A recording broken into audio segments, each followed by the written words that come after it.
I'm Dishan Varsi. In this series of video, we will talk about A-level physics upcoming exams.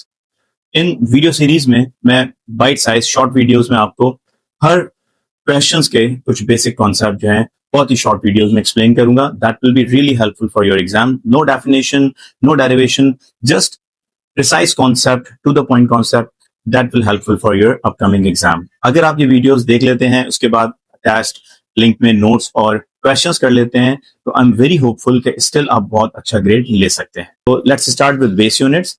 Base unit आपको पता है कि 7 होते हैं, बट हमें 5 base unit and base quantities याद होनी चाहिए. Length, mass, time, temperature, current, इनके बेस यूनिट पता होने चाहिए. You know that metre, second, kilogram, ampere, kelvin, out of these 7 base quantities. इसके बाद आपको पता होना चाहिए कि हर डिराइव क्वांटिटीज जैसे कि फोर्स हो गई, वर्क डन हो गई, इनके अपने यूनिट्स होते हैं, जैसे कि जूल्स, न्यूटन, पावर के वॉट्स, प्रेशर के पास्कल. लेकिन आप इन यूनिट्स को बेस यूनिट्स में भी लिख सकते हैं. कैसे लिख सकते हैं? Just using their formula. For example force का बेस यूनिट चाहिए, फोर्स का फॉर्मूला सोचें क्या है, F इक्वल्स टू ma. वहां पे आप इसको बेस यूनिट डालें मास के और एक्सेलरेशन के, and you will get the unit of force. Similarly pressure के आपको बेस यूनिट चाहिए, प्रेशर का फॉर्मूला पता होना चाहिए. वहां पे pressure is force upon area. आपने फोर्स के बेस यूनिट डाले, एरिया के डाले, and you get the base unit of pressure. Similarly आप किसी भी डिराइव क्वांटिटी के बेस यूनिट फाइंड आउट कर सकते हैं other than their named unit या SI यूनिट. हम बेस यूनिट फाइंड आउट कर सकते हैं. क्वेश्चन के स्टेप क्या आते हैं? इसी तरह से एक आपको इक्वेशन दे देंगे और आपसे कहेंगे कि बताएं ये इक्वेशन होमोजेनस है या नहीं है. इसका सिंपल मतलब ये है कि उस इक्वेशन में जो लेफ्ट साइड की क्वांटिटीज के बेस यूनिट बनते हैं वही राइट साइड की क्वांटिटीज के बेस यूनिट बनेंगे. For example pressure is rho g h, बहुत फेमस है. प्रेशर के बेस यूनिट चेक किए फ्रॉम फोर्स अपॉन एरिया, ठीक है. इसके बाद rho g h, density, acceleration और हाइट के देखिए ये यूनिट्स क्या बन रहे हैं, सेम बन रहे हैं, तो इट्स होमोजेनस इक्वेशन. कोई और इक्वेशन है, suppose pressure is equals to rho g v, v is volume.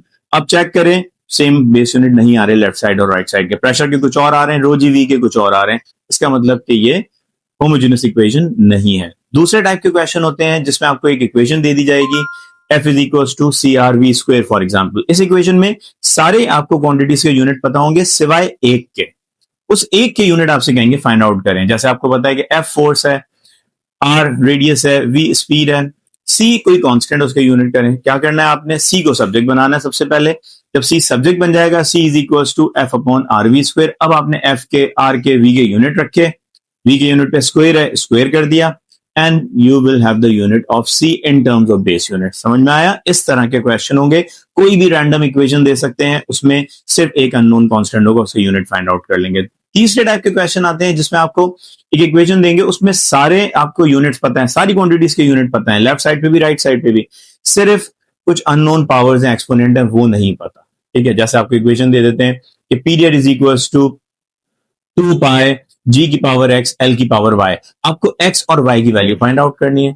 आपने क्या करना है, वो जो इंडिसेस का ओ लेवल्स में मेथड होता था कि बेस आप सेम बेस करते हैं, अगर लेफ्ट साइड और राइट साइड पे इक्वल के, तो उनकी पावर्स को इक्वेट कर सकते हैं. वही काम आपने करना है और बेस यूनिट को इक्वेट करके उनकी बेसिस सेम करनी है, and then you can equate powers of same basis, और वहां से आपको अननोन वैल्यूज पता चल जाएंगी. ये 3 टाइप के क्वेश्चन बेस यूनिट में होते हैं. नेक्स्ट वीडियो में हम बात करेंगे अनसर्टेनिटी से कॉन्सेप्ट.